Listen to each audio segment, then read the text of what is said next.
दोस्तों, सरकार ने सिटीजनशिप अमेंडमेंट रूल्स 2024 को लागू कर दिया और उसके through officially citizenship amendment act implement हो चुका है। देखिए, ये एक्ट 11 दिसंबर 2019 को पार्लियामेंट से पास हुआ था और अगले ही दिन 12 दिसंबर 2019 को इसको प्रेसिडेंट ऑफ इंडिया ने असेंट दे दी थी। बट पिछले 4 सालों में इस एक्ट के अंदर के रूल्स नहीं नोटिफाई किए गए थे, इसलिए ये एक्ट अबेयंस में पड़ा हुआ था, डोरमेंट था, ये ग्राउंड लेवल पे इंप्लीमेंट नहीं हो रहा था। देखिए, किसी भी एक्ट को एक्चुअली में इंप्लीमेंट करने के लिए उसके अंदर के नियम कानूनों को, जिसको आप रूल्स बोलते हो, उनको नोटिफाई करना जरूरी होता है, क्योंकि उस रूल के आधार पर ही उस एक्ट के प्रोविजंस को ग्राउंड लेवल पे इंप्लीमेंट किया जाए। और खास बात दोस्तों ये है कि ये एक्ट का इंप्लीमेंटेशन जस्ट इलेक्शंस के अनाउंसमेंट से पहले ही है। देखिए, लोकसभा के जो 2019 के लोकसभा इलेक्शंस हुए थे वो हुए थे 11 अप्रैल से शुरू। आज 12 मार्च को मैं वीडियो रिकॉर्ड कर रहा हूं, तो जैसे ही इलेक्शन शेड्यूल अनाउंस होगा वैसे model code of conduct play में आ जाएगा और मॉडल कोड ऑफ कंडक्ट के आने के बाद इस प्रकार के सिटीजनशिप रूल्स को लागू नहीं किया जा सकता। तो हो सकता है अगले कुछ दिनों में यहां पे मॉडल कोड ऑफ कंडक्ट लागू हो जाए और लोकसभा का election schedule announce. Citizenship amendment act के बारे में बात करते हैं तो पाकिस्तान, बांग्लादेश और अफगानिस्तान के अंदर जो माइनॉरिटीज है, कौन कौन सी? Hindu minority, Sikh, Buddhist, Parsi, Christian और जैन कम्युनिटी के लोग जिनको परसिक्यूट किया गया है और वो इंडिया की नागरिकता लेना चाहते हैं। और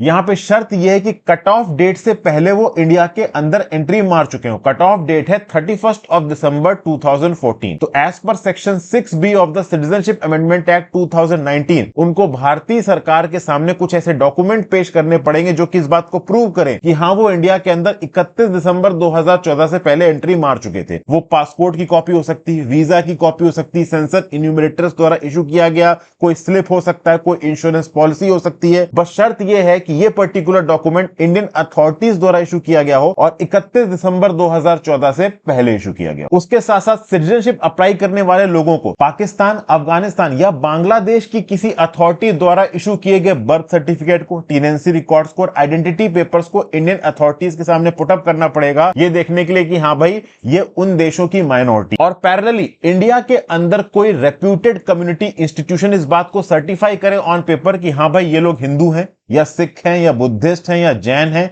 या पारसी हैं या क्रिश्चियन हैं और इंडिया के नागरिक बनना चाहते हैं। नागरिक बनने के लिए सारे के सारे डॉक्यूमेंट्स अपलोड होंगे इंडियन सिटीजनशिप online.nic.in पे। फोटोज भी ऑनलाइन अपडेट होंगी और जैसे ही एप्लीकेशन सबमिट होगी उसके बाद सिक्योरिटी एजेंसीज के द्वारा स्क्रूटनी शुरू हो जाएगी। बट ऑब्वियस है पाकिस्तान यहां पे इन माइनॉरिटीज के आड़ में कहीं अपने जासूस इंडिया के अंदर ना भेज दे। पूरे देश में डिस्ट्रिक्ट लेवल पे एक एम्पावर्ड कमिटी बनाई जाएगी और इस एम्पावर्ड कमिटी में अलग अलग डिपार्टमेंट के लोग होंगे। जो राज्य का डायरेक्टर सेंसस ऑपरेशंस होता है वो इस एम्पावर्ड कमिटी का हेड होगा। इसमें इंटेलिजेंस ब्यूरो से भी लोग होंगे, पोस्ट मास्टर डिपार्टमेंट से भी लोग होंगे, स्टेट और नेशनल इंफॉर्मेटिक्स सेंटर से भी लोग होंगे, डिपार्टमेंट ऑफ होम और डिविजनल रेलवे मैनेजर, ये सब इसमें इन्वाइटी होंगे। और ये कमिटी इस बात पे फाइनल डिसीजन लेगी कि हाँ भाई इनको नागरिकता देनी है कि नहीं देनी। एक और बहुत खास बात यहां पे जाननी जरूरी है कि भाई जो लोग भी इंडिया की नागरिकता के लिए अप्लाई कर रहे हैं उनको अपने माता पिता का नाम बताना पड़ेगा। तो पाकिस्तान में, अफगानिस्तान में या बांग्लादेश में उनका जो बर्थ सर्टिफिकेट है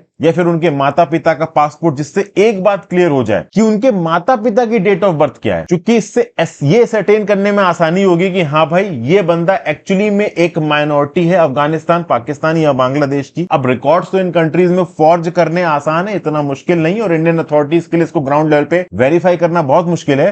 लेट्स सी ये प्रोसेस कितना ज्यादा टीडियस होने वाला है, कितनी एप्लीकेशंस यहाँ पे एक्सेप्ट होती है, तो अब देखिए समय ही बताएगा। बट डेफिनेटली इस डिसीजन के ऊपर पॉलिटिकल अप्रोच होगा ही होगा। एक और बहुत इंपॉर्टेंट पार्ट, नॉर्थ ईस्ट के ज्यादातर हिस्से सिटीजनशिप अमेंडमेंट एक्ट से एग्जेम्प्टेड हैं। जो आसाम, मेघालय, मिजोरम और त्रिपुरा के ट्राइबल एरियाज हैं वो ऑब्वियस सी बात है सीए के एम्बिट में नहीं आते। अरुणाचल प्रदेश, मिजोरम, नागालैंड, मणिपुर के इलाके सीए के एम्बिट में नहीं आते। आपको पता है नॉर्थ ईस्ट बांग्लादेश के साथ बॉर्डर लगाता है और बांग्लादेश से बड़ी तादाद में हिंदूज और मुस्लिम्स दोनों ही इंडिया के अंदर आके सेटल हुए। तो नॉर्थ ईस्ट में रहने वाले लोग नहीं चाहते कि ना ही हिंदू आए और ना ही मुस्लिम आए बांग्लादेश से। तो ऑब्वियस सी बात है जो माइनॉरिटीज बांग्लादेश से नॉर्थ ईस्ट में सेटल्ड हैं उनको भैया इंडिया की नागरिकता ना दी जाए, इसलिए सीए का एप्लीकेशन नॉर्थ ईस्ट के अंदर नहीं है। Thank you for watching this video friends. I hope आपको यहाँ पे कुछ ना कुछ नॉलेजफुल लगा हो। अपने व्यू पॉइंट नीचे कमेंट बॉक्स में जरूर दीजिएगा।